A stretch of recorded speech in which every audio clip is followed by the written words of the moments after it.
Behold! Bold heroic icon for a new generation. Starts the film already exhausted, listless and half dead. Either an ironic omen, or it's truly a Superman emblematic of Gen Z. Fights a giant Jew. What? Oh sorry, I meant kaiju. Wishy-washy attempt at political commentary with just enough plausible deniability and vagueness to avoid activists on either side boycotting the film to fuck.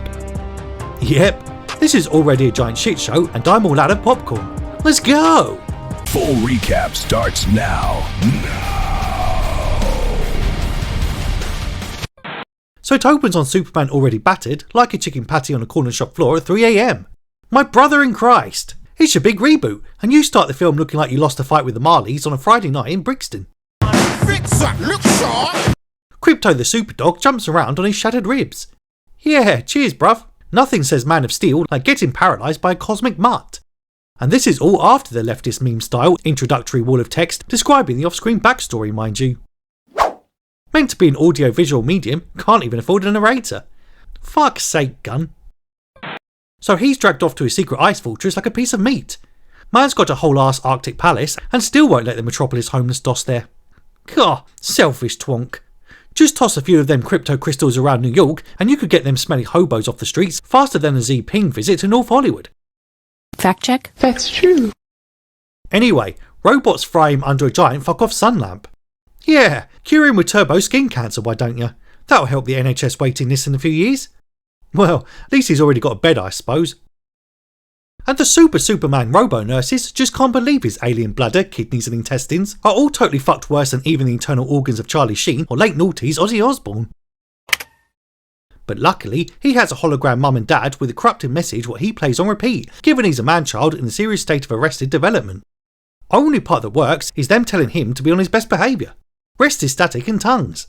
Hey Carodel, salsichi panchova, feroz cocaro cuando yo salsichi. Fuckers don't even speak ED English. Peak Immigrant vibes. Random chocolate bird rocks up at the North Pole. Hey, this isn't where I park my car. Title card zooms in to his moobs. Director said, I've got a banging idea lads, let's transition through the power of man tits. How about new, you crazy Dutch bastard? Back to the fight with the hammer of Baravia. And no, that ain't just the code name of my local dominatrix. Though speaking of tits, billionaire slaphead Lexi Luthor is out here controlling his supergoon via the power of calling out bra sizes or some shit. 12C, 34B, 98Z, 74D, 69 double D. Superman smashes up city infrastructure by getting twatted into the ground. One stunning and brave single brown geezer goes to help, whilst every whitey just shrugs and ungratefully bollocks him for involving himself in international politics. What a fucking liberty. Elsewhere, Evie Testmarker sets about patronising a 9-foot metal Tin Man. You know, a new version of the Busty Floozy from the OG 78 version that subverted real-world conventions by featuring a woman going around forcing unsolicited smackers on unconscious immigrants instead of the other way around as per real life in current day. Well, now the girl's covered up worse than a burqa bird on a beach, it still chats bear shit. Ultraman's back. Ultraman! You did so good! Shut the fuck up, you cunt! Broccoli mophead Clarky Kent rolls into the Daily Planet totally tardy and tarded, whilst race-swapped Perry White and a local misogynist grammar Nazi totally tag-team him. Man, ain't even 10 AM and the poor fucker's already been smacked up by a living tin pot and roasted for his dyslexia. That is some heavy shit. Girly friend Miss Lois of the Lanes rocks up, whilst the corporate press are busy bollocking his alter ego over the airwaves, given they reckon unelected superhumans should probably just stay in their lane and not go about intervening in international wars between Jar Hamper and Baravia, and thereby dictating US policy by appearing to represent American interventionism. Yeah, that's probably good, yeah. Anyway, speaking of lanes, Lois interrupts Clark's call to his super cringe and cliche redneck foster parents, whilst Jiminy Olsen is now a top G player because reasons. if you say so. Apparently, all the birds are fawning over him also because reasons. Gah, what timeline even is this, yo? Lois interviewing Superman in her flat. She's all like, "Oi, why are you doing a bunch of bad things like torturing world leaders with tiny cactuses?" He's like, "'Cause I can, bitch." And sometimes, small prickly pokes up the butt is the only way anything gets done these days. Just ask that pervy staffer who filmed himself getting sodomised in the Senate a few years back. Disgusting! Anyway, Lex rolls out his kind of sort of not Suicide Squad, featuring Discount Ultraman, Nanite Karen, and all led by a bloke who can't grow scalp follicles. So bloody rich, yeah, too tight to shell out for hair plugs. Ain't nobody got time for that. So they raid the fortress, Dog gets twatted, all take a major L. Superbot's more useless than ChatGPT trying to draw feet or be remotely honest about black crime stats. That's the fact, Jack. That's a fact, Jack. But holy distraction time, Batman. Lexi Boy drops Godzilla's Jewish cousin downtown just to keep Soups busy. Casual war crime, I dig it. Justice Society shows up, led by Bowl Cut Man and casual Simple Jack cosplayer on weekends, Screaming Hawk Bint, prone to outbursts of emotional screaming, aka typical woman, and a black Stephen Hawking who arrogantly calls himself a mister who's totally terrific. Sheer fucking hubris. They flat out gangbang the poor kaiju to death while Soups is off saving a small tree rodent. The super fella's all like, yo, let's be nice fam. They be like, shut it broccoli boy, explode his friggin' guts already. Cue Rodney Dangerfield. Well, that's the story of my life. No respect. No respect. But shocker! Hologram Dad restored. He just says conquer the natives, my boy. Breed all their slags and colonise the fuck out of the gaff. Turns out he's a follower of Muhammad. Who knew? World turns on Soups overnight. The populace thinks it's a smart idea to throw small soda cans at the head of a superpowered alien god who's just been exposed as a hostile force secretly scheming against you for years. A scene which hilariously required last-minute CGI reshoots to remove the flinching. Go! One leaked voicemail and suddenly everyone's like, lol, told you them illegal space gods were dodgy. Could it be deep-faked AI slop? Asks absolutely no one. Totally not in any way, shape or form, replies Chocolate Hawking. Lol, trust me bro. And to make matters worse, Soups finds out that Lex has dog-napped his pooch. Goes John Wick by smashing his back doors in. Steady, but just can't get him back for love nor money. Cue existential crisis. Lois tries to console a shaken and depressed Soups in front of a highly distracted battle taking place outside, which just constantly undercuts the drama. Cause I guess James Gunn has an identity crisis of his own and now thinks he's Joss Whedon or some shit. Wrong! And poor Soups just can't believe his bona fide birth parents actually want him to be the bad kind of immigrant. And maybe that garish S on his chest actually stands for the House of Supreme Overlords instead of Hope or any of that other gay shit. Because they may as well be disciples of Zod, given how badly Gunn has subverted the origin lore in this film. Fuck you! Anyway, he says sorry for their fight earlier, while she just insults his taste in music and also criticises his relentless naivety, constantly trusting everyone he meets and thinking the best of people and stuff. Loser. So Super Cucks surrenders. Naturally, given its current day America, the undocumented immigrant gang member gets sent to a neutral place without being read his rights or receiving due process, as a brash billionaire just laughs in his face and brags about making Metropolis great again. Based AF. Later, Lex sticks him in a cage whilst torturing him with his one weakness of barely legal big-titted floozies. Oh sorry, that's my weakness. I meant kryptonite.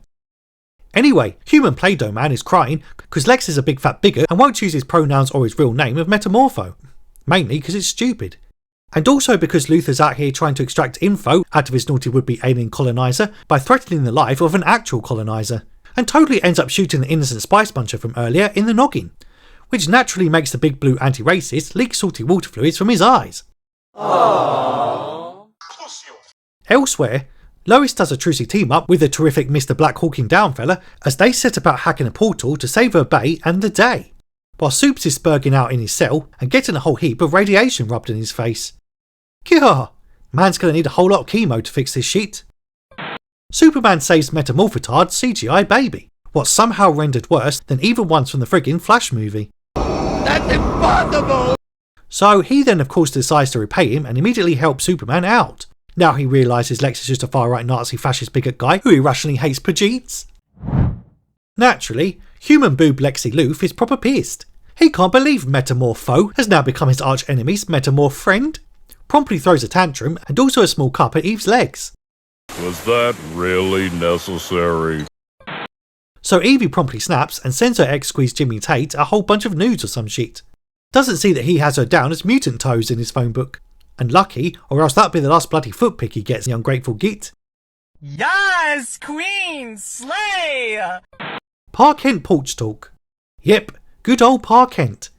The only film version played by a guy who actually looks like he's on the verge of a heart attack any minute, yet not actually died of one yet.